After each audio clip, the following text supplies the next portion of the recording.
On a un gros souci en Algérie, par exemple, en matière de professionnels, et naturellement, on fait appel aux techniciens algériens ou marocains, ou français, pour des raisons de langue, de proximité historique. Mais ce serait bien de l'ouvrir à d'autres territoires, je veux dire. Il y a d'autres pays, comme par exemple le Liban, avec qui on ne travaille pas souvent, mais on connaît quand même leur capacité en matière technique, en tout cas.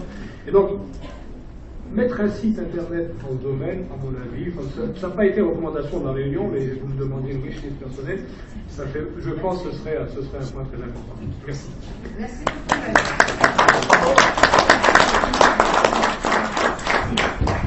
Our second round table was in Jordan, and we were very much helped and supported by the Royal Film Commission. And I really thank the colleagues who are here from the Royal Film Commission. I have a speaker, a very, very nice young producer, Rula Nasser. She's representing Jordan, started her career in 2000, joining the Royal Film Commission. So, Rula, can you explain us a little bit the situation of your country and your findings? Thank you. I can summarize the Jordanian experience in cinema as a very emerging experience. It's still very simple. Jordan itself, it's a new country. It's independency in 1946. And when the country started, there were no cinema, no infrastructure, nothing to cater any film industry, whether to be shot in Jordan or to make Jordanian films. The whole development of the industry, or the whole things that happens in the industry, it was coming for like 7-6 years and then it disappears. And it started very long time ago in 50s and 60s.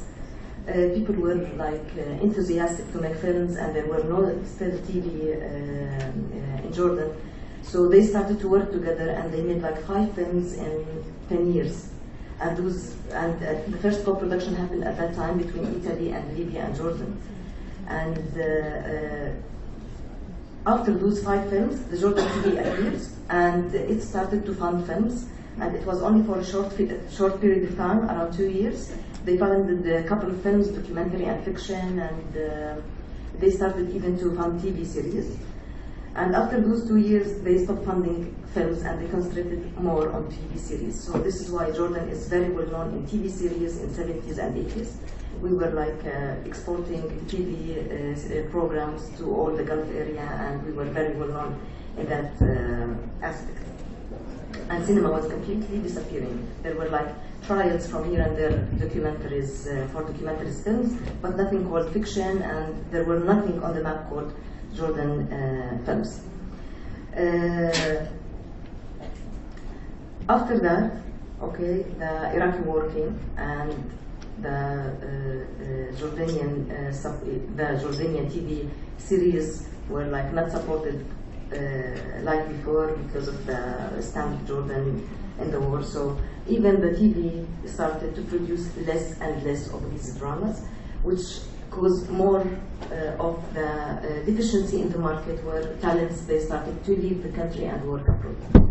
Still, the love of the cinema was between Jordanians. They formed a small film club in 80s, and it was like a base for them to meet and to discuss these cinemas between actors, producers, directors, and they made very nice trial to make their own films. It was completely independent with their efforts. It was in 1991, and it called the film called Hakaya Sharqiyya. So they opened more and more into capacity building, creating film culture.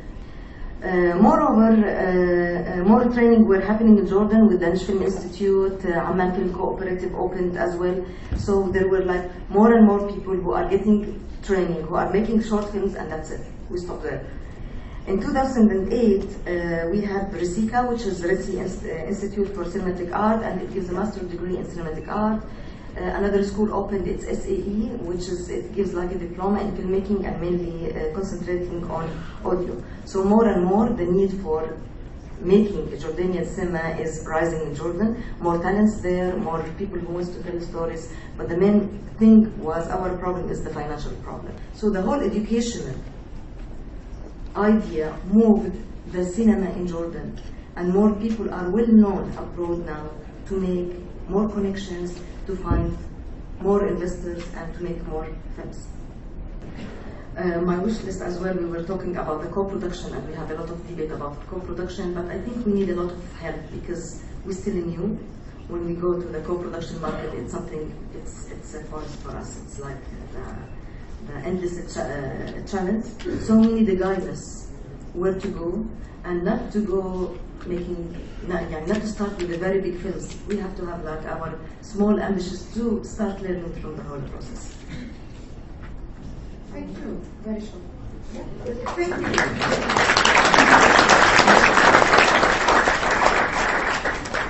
So our offices are based here in Tunisia. However, we were not able until now to do our round table. But I invited for Tunisia two good friends, and here is Amin Chiboub. He is a producer and a réalisateur, et maintenant je vais parler français. Il est ici en tant que vice-président de l'Association des cinéastes tunisiens, et Amin a réalisé aussi le court-métrage Obsession que vous avez vu donc hier soir.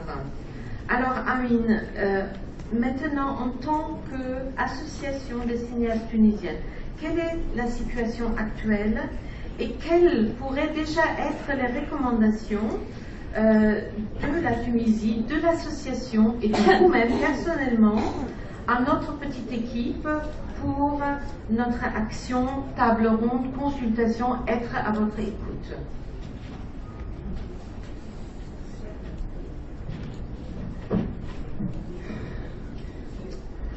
Bonjour à tous. Alors, excusez-moi, je n'ai pas vraiment l'habitude et je suis un peu stressé, donc soyez indulgents. Tout va bien. Donc là, c'était l'Association des cinéastes tunisiens. Je voulais vous en dire quelques mots à ce sujet.